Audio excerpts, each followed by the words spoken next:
안녕하세요. 시공사, 시행사, 조합 업무 대행, 분양 대행 등 20년 가까이 진행해온 각 파트별 실무 업무를 바탕으로 준비한 귀중한 부동산 실무를 알려주는 귀준입니다. 오늘은 그 지역주택조합 아파트의 실무편을 좀 얘기하려고 합니다. 오늘 첫 방송인데요. 유튜브에서 그 지역주택조합을 검색하다 보면은 그 지역주택조합 아파트의 투자 시에 장점, 단점들이 많이 나와 있고, 이 중에 거의 90% 이상은 그 지역주택조합에 투자하지 말라는 의견이 다수입니다. 아마도 그 난이도가 높은 사업이다 보니까, 그런 것 때문에 좀 부정적인 의견들이 많은 것 같아요. 근데 이제 이걸 자세히 보면, 대부분 그 나와 있는 정보들은 둥글게 큰 틀에서만 알려주는 정보가 다수이고요. 사업을 추진하는 데 필요한 실무적인 정보는 없는 것 같아서 이러한 부분을 그 지역주택조합 사업의 실무적 업무를 위주로 좀 정보를 공유하고자 이번 영상을 좀 만들게 됐습니다.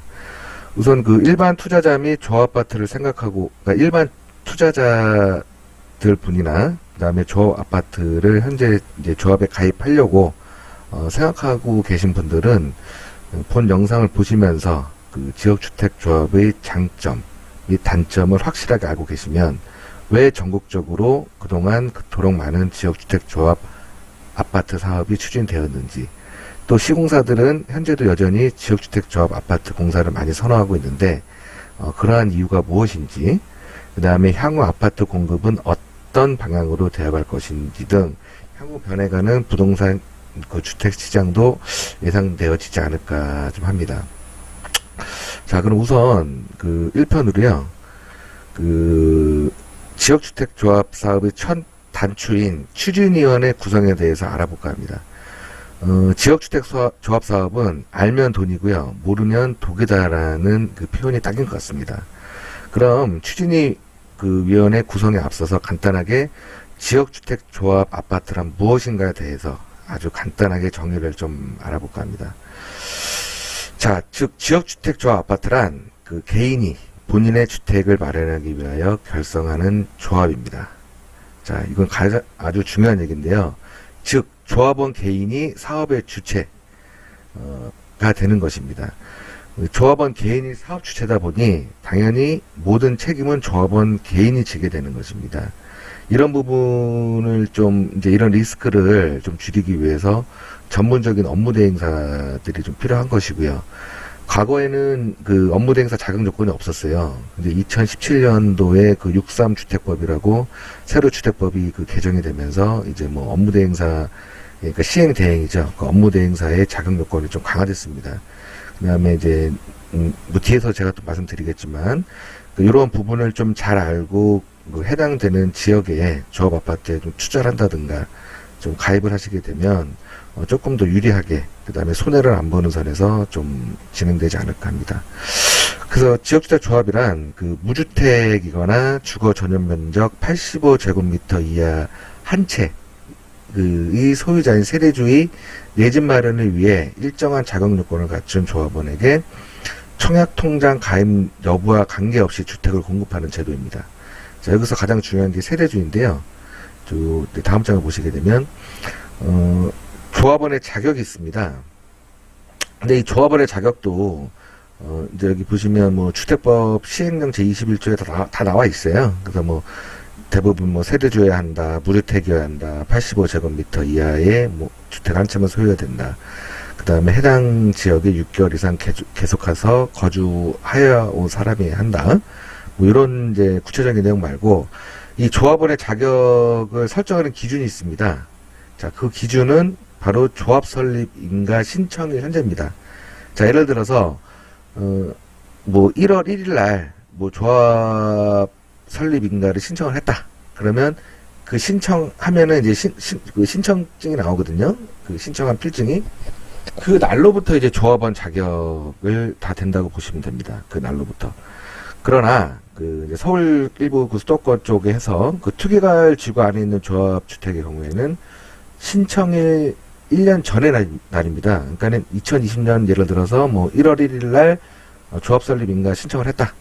그러면 그 전해인 2019년 1월 1일, 예, 그 1년 전, 신청한 1년 전부터 이제 조합원 자격을 그 선정하는 그 기준의 날짜가 되는 겁니다. 그래서 그 조합 설립인가 신청일 현재, 그 현재 세대주를 포함한 세대원 전원이 주택을 소유하고 있지 아니한 세대의 세대주. 자, 빨간색으로 표시하는 이유는 반드시 세대주여야 됩니다. 반드시. 예, 세대주여야 되고요. 세대원은 안 됩니다. 가입이. 그 다음에 세대주를 포함한 세대원 중, 자, 그 등본상에 나와 있는 그 전체 세대원 중, 세대주와 세대원 중 한 명, 단 한 명에 한해서 주거 전용 면적이 85제곱미터, 그러니까 한 34평짜리 아파트 되겠죠. 이하의 주택 한 채를 소유한 세대주. 자, 그 주택이 없거나 전체 주민등록상에 나타난 그 세대원과 세대주 중 단 한 명만 그 85제곱미터 이하의 한 채 주택을 소유한 조합원만 자격에 해당이 되고요. 그 다음에 해당 지역에 6개월 이상 계속 거주해온 사람이라는 거는 조합 설립 인가 기준일로부터 그 뒤로 6개월이라고 보시면 됩니다. 6개월 동안 거주해온 사람이고요. 아까 제가 여기 2번 사항에서 그 세대주로 포함한 세대원이라고 그랬잖아요. 자, 부부는, 여기서 중요한 게 부부는 한 세대로 판단을 합니다. 그러니까 이제 남편이 A고 뭐 부인이 B라고 했을 때 A와 B가 각각의 그 등본상에 분리가 돼 있다. 자, 이런 것들도 나중에 이제 실무적인 서류를 내게 되면 가족관계 증명서를 다 떼어야 되거든요. 예, 가족관계 증명서를 떼어서 세대원 중에 그 등본상에 남편이든 애들이든 자식들이 뭐 집에 한 채가 있다. 근데 이제 부인이 만약에 분리세대였어요. 근데 부인이 만약에 집이 또 있다 그러면 그 이가구지 않습니까? 예, 그런 분들은 조합원 자격에 해당이 안 됩니다. 예, 마찬가지로 분리세대의 경우에서도 다른 지역주택조합의 조합원이거나 직장주택조합의 조합원이 아닐 것. 자, 그러니까 다른 지역주택조합의 조합원으로 또 이렇게 가입이 되어 있더라도 이거는 하나의 주택으로 봅니다. 그렇기 때문에 이제 이 주택을 구분하는 기준은 이제 뭐 또 세부적으로 좀 더 봐야겠지만 큰 틀에서 말씀드리면 분양권을 갖고 계셔도 안 되고요. 무주택자가 만약에 분양권을 갖고 계셔도 그거는 한 주택이라고 좀 판명을 합니다. 그 다음에 내가 집이 주택이 한 채 있다. 그러면 그 이후에 뭐 분양권도 안 되고, 다른데 뭐 조합에 가입해도 안 되고, 뭐, 여기 이제 법에 나타나 있는 뭐 부부가 분리돼서, 각각의 다른 걸 갖고 있어도 전혀 조합원의 자격을 할 수가 조합원의 자격이 해당이 안 됩니다. 이런 부분 때문에 조합 설립 인가를 신청할 때, 신청하고 나서 이제 그 보안이 좀 이렇게 부분이 많이 나와요. 예, 그런 부분도 제가 뒤에 오늘은 그 추진위원회 설립 단계다 보니까 추진위원회 설립 그 구성이라든가 단계 부분에서 간단히 좀 설명을 드리고 또 세부적인 이 조합원 자격이라든가 이런 거는 뒤편에 계속해서 좀 설명드리도록 하겠습니다. 자, 그럼 여기서 이제 지역주택조합 사업의 그 진행 절차입니다. 자, 오늘 이제 1편으로 말씀드린 추진위원회 구성이 나와 있죠. 자, 이 추진위원회 구성한다는 거는 물론 토지가 다 물색이 돼야겠죠. 자, 토지가 다 물색이 된 상태에서 이제 여기에 뭐 지역주택조합 아파트 사업을 추진하자. 예, 그러면 이제 추진위원회 구성을 합니다. 이 추진위원회 구성에 대한 자세한 부분은 이 다음 장부터 제가 이제 설명을 드릴 거고요. 큰 틀에서 이제 지역주택조합 사업의 진행 절차는 추진위원회 구성을 하고, 그 다음에 이제 조합원 모집 신고를 해야 됩니다. 자, 이 조합원 모집 신고라는 게 이제 그 2017년도죠. 2017년도에 반영한 그 17년도에 이제 그 수정된 주택법에 의거해서 63주택법이라고 하죠. 그 기존에는 이런 것들이 없이 그냥 무분별하게 조합원을 모집하다 보니까 사고가 굉장히 많이 생겼습니다. 그래서 이 조합원 모집 신고 부분에 대해서도 추진위원회 구성 이번 편 말고 다음 편에 대해서 이제 정확하게 좀 세부적으로 말씀드리겠습니다. 그래서 추진위원회 구성을 하고 그 다음에 여기 이 다음에 이제 조합원 모집 신고를 해야 됩니다. 여기 한 달 정도 걸려요. 빠르면 그 나오는데 이런 조건도 있고요. 그래서 이 조합원 모집 신고가 완료가 되면 그 다음부터 이제 조합원 모집을 할 수가 있습니다. 그래서 조합원 모집이 되면 전체 공급 세대수, 자, 예를 들어서 1000세대를 공급한다 그러면 1000세대 중에 50%인 500세대 이상의 500명 이상의 조합원이 모집이 되면 바로 창립총회를 좀 해야 됩니다. 그래서 창립총회를 해서 그 기존의 추진위원 때 구성했던 그 추진위원들과 추진위원장이라고 그러죠. 예, 이런 분들이 이제 대부분 창립총회를 통해서 조합장이라든가 조합 임원들로 다 선출이 되고요. 예, 이런 선출된 거를 토대로 조합원들이 50% 이상 모집된 거를 토대로 해서 이제 각 인허가청에다가 조합 설립 인가 접수를 합니다. 예, 접수를 하게 되면 뭐 이제 구토고통부라든가 금융결전에 이제 뭐 전산 뭐 확인 다 하고 오는데 이제 보통 한 달에서 한 달 반 정도 걸리는데 뭐 이제 보완이 하게 되면은 좀 더 오래 걸리는 거고요. 이것도 이제 뒤편에서 좀 자세하게 제가 설명을 드리겠습니다. 그래서 조합 설립 인가 접수를 하고 이제 승인이 나면 바로 2차 또는 3차, 이제 2, 3차 포함하죠. 조합원을 또 모집을 합니다. 예, 이렇게 모집하는 이유는, 보통 시공사들이 공사를 하기 위해서는, 그러니까 착공을 들어가기 위해서는 보통 80에서, 전체 공급 세대수의 80에서 한 90% 정도 조합원 모집을 좀 요청을 합니다. 물론 시공사별로 좀 차이는 있지만, 요즘에 조합 아파트도, 시공사들이 경쟁이 많이 치열하거든요. 공사 이렇게 좀 따는 부분 때문에 많이 치열하다 보니까, 70%까지 해주는 데도 있는데 대부분 최소 80% 이상의 조합원 모집을 좀 요구를 합니다. 예, 그래야 이제 공사비도 좀 확보가 되는 부분이 있기 때문에 조합 입장에서는 조합 설립 인가가 승인이 나면 바로 이제 2차, 3차 조합원을 모집을 하고 2차, 3차 조합원이 모집이 된 거를 토대로 자 창립청에 또 500명이 됐다. 그럼 500명을 토대로 조합 설립 인가 승인이 나고 2차, 3차 조합원 모집을 만약에 300명을 모집을 했다. 그러면 조합 변경 인가를 800명으로 다시 또 신청을 해야 됩니다. 이것도 빠르게 한 달 정도 좀 시간이 소요가 돼요. 그래서 조합 변경 인가 승인을 접수를 하고요. 여기 승인이 나면 바로 이제 사업계획 접수 승인을 하는데 단 사업계획 접수 및 승인을 접수를 할 때는 조합 아파트 같은 경우에는 토지가 95% 이상 매입이 돼야 됩니다. 자, 제가 여기서 말씀드리는 사업진행 절차는 토지가 100%다 됐다는 전제 하에 지금 말씀을 드리는 겁니다. 그래서 우선 사업계획 승인 접수를 하고요. 사업계획 승인 접수 후 승인이 나면 바로 일반 분양을 이제 좀 시작을 합니다. 일반 분양은 이제 우리 30세대 이상일 때 공개 모집을 하게 돼 있지 않습니까? 그래서 이제 일반 아파트 공급하는 것처럼 뭐 1000세대 중에 800명이 조합 아파트다.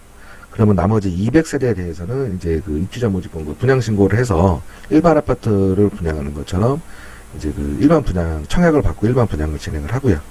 예, 그와 동시에 이제 착공 신고 및 착공을 바로 진행을 하고 그다음에 이제 뭐 공사가 2년이든 3년 동안 이제 뭐 공사를 이제 진행을 해서 사용 검사를 하고 입주를 한 다음에 그다음에 이제 청산을 해야 됩니다. 그래서 조합 청산을 하고 해산을 해야 되는데, 해산총회가 또 있어요. 그래서 이 각 구간별로 이제, 그러니까 조합원들이 모집돼서 이제 총회 사항이 또 여러 가지가 있거든요. 예, 그런 부분이 좀 이제 복잡하게 많기 때문에, 실무적으로 그런 부분도 제가 이제 이제 진행 단계별로 관련 서류가 뭐뭐가 들어가고, 어떤 총회를 해야 되고, 어떤 이제 조합원 임시총회라든가, 뭐 이런 기본적인 신고하는 부분이라든가, 예, 그런 것들을 좀 자세하게 설명하도록 하겠습니다. 그래서 우선 이제 이 조합 아파트의 사업 진행 절차는 추진위원회부터 이렇게 12단계로 크게 나눠서, 진행이 된다라고 볼 수 있겠습니다. 자, 그럼 여기서 이제 본격적으로 지역주택조합 아파트의 추진위원회 구성에 대해서 좀 말씀을 드리겠습니다. 오늘 말씀드리는 거는 업무대행사, 그러니까 이제 시행대행사죠. 업무대행사 실무적인 부분에서 좀 말씀을 드릴게요. 우선 이제 추진위원회를 구성을 하기 위해서는 추진위원회의 운영 규약, 자, 정관이죠. 조합규약이 있는 것처럼, 추진위원회에 또 규약이 있습니다. 예, 규약을 작성을 하는데, 이 규약에 반드시 좀 포함되어야 될 내용이 있습니다.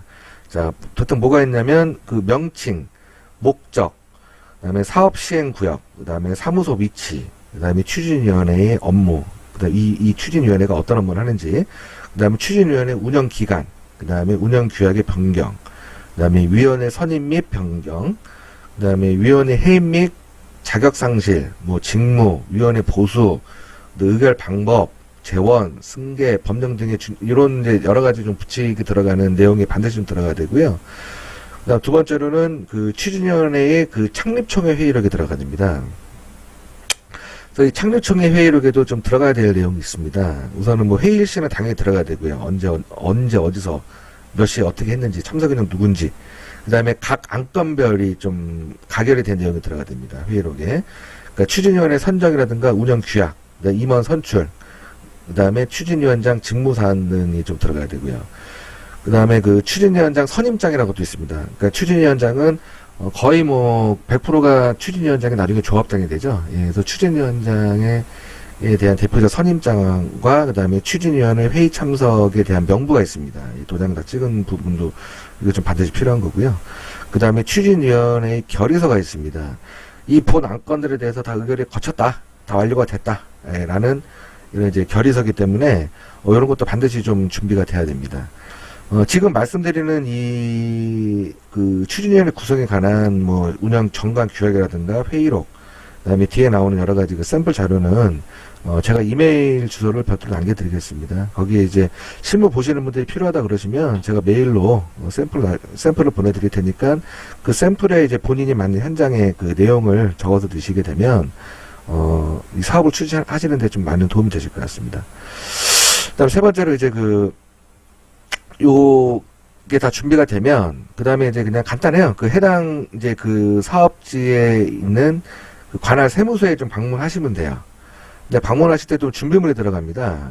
준비물은 뭐냐면 그 이제 아까 이 전에 말씀드린 추진위원회 운영 규약 정관이죠. 정관과 그다음에 추진위원회 창무총회 회의록이 좀 들어가고요. 그다음에 추진위원회의 그 임대차 계약서 그 사무실이죠. 예, 이거 임대차 계약서는 반드시 좀 들어가야 됩니다. 그래서 임대차 계약서도 미리 좀 준비하셔가지고 그 서류에 좀 준비물을 준비하시면 되고요. 그 다음에 대표자 신분증 및 직인. 자, 그 추진위원회가 이제 이것도 그 비영리단체의 법인이기 때문에 그 도장을 하나 만드셔야 돼요. 예, 추진위원장 뭐 이런 식으로 해서 그 추진위원 대표자 신분증 및 그 도장을 좀 준비하셔야 되고요. 요걸 준비하셔서 세무서에 가시면 거기 신청서가 있습니다. 예, 고유번호증을 이제라는 걸 발급받는데 그 신청서를 작성하셔서 제출하시면 한 10분 내외로 이제 그 고유번호증이 나옵니다. 예, 추진위원회 고유번호증이 나오는데 이 고유번호증이 뭐냐면 우선 그 영리 목적으로 법인이나 개인 사업자들은 이제 영리를 추구하는 목적이다 보니까 사업자 등록증이 나오잖아요.